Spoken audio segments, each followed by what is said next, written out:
Today, we will proceed with the second half of learning about the E6B Flight Computer, as discussed in the previous video.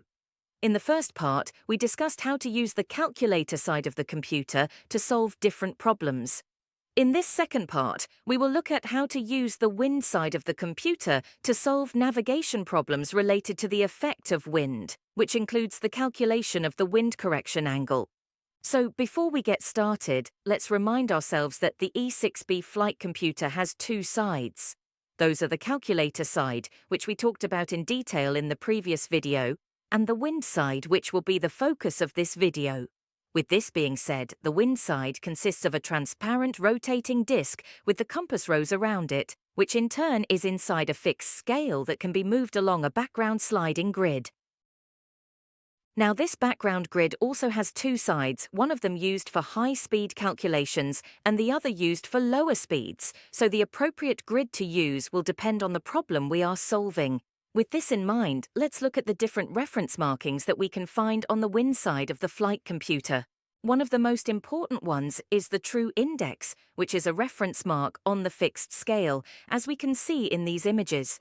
Another important mark is the center point, also known as the grommet, which is a reference point at the center of the transparent rotating disc. Finally, there are the speed and wind correction lines, which are located on the background sliding grid, representing different speeds and wind correction angles. In this example, the transverse red lines represent the speed, and the longitudinal yellow lines represent different wind correction angles. So having already seen the most relevant parts of the wind side, let's see how to solve one of the most common wind problems in navigation. This will be, given a certain wind direction and speed, true course and true airspeed determine the true heading and the ground speed. In other words, we have to calculate how the aircraft will be affected in terms of tract and speed by the effect of wind. To solve this problem, first align the wind direction with the true index. Then, we will adjust the grommet on the 100 knot line or any other speed reference line that we wish. Then, make a mark with a pen or a marker that represents the current wind speed, measured from the reference line where the grommet is located.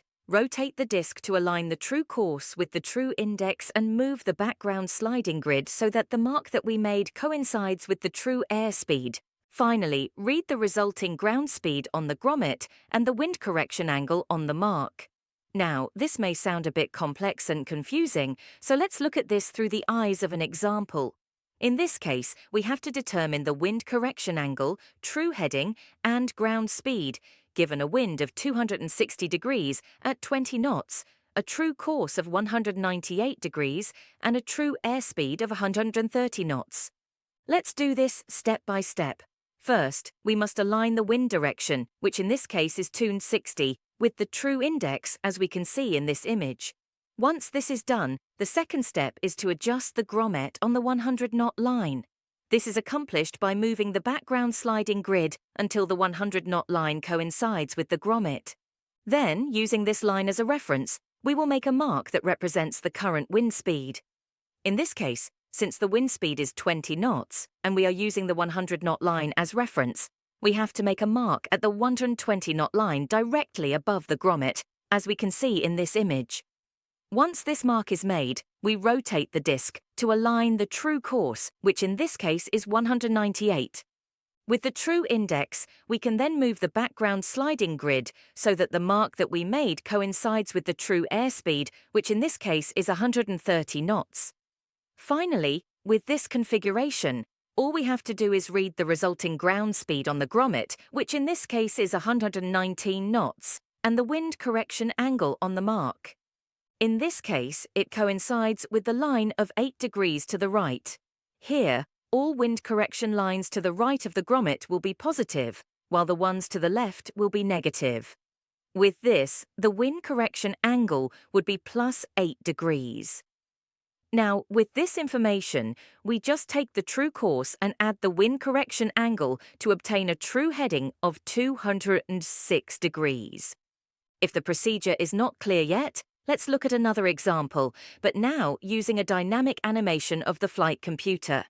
For this example, we will assume a wind of 290 degrees at 16 knots, a true course of 042 degrees, and a true airspeed of 170 knots. So again, based on this information, we have to determine the wind correction angle with the true heading and the ground speed.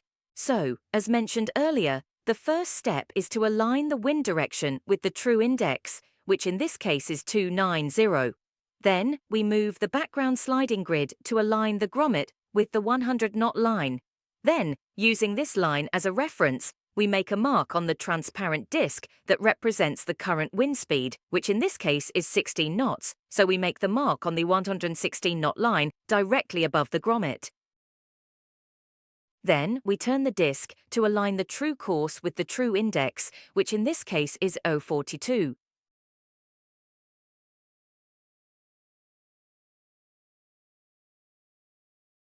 After doing this, we move the background sliding grid so that the mark coincides with the true airspeed, which in this case is 170 knots.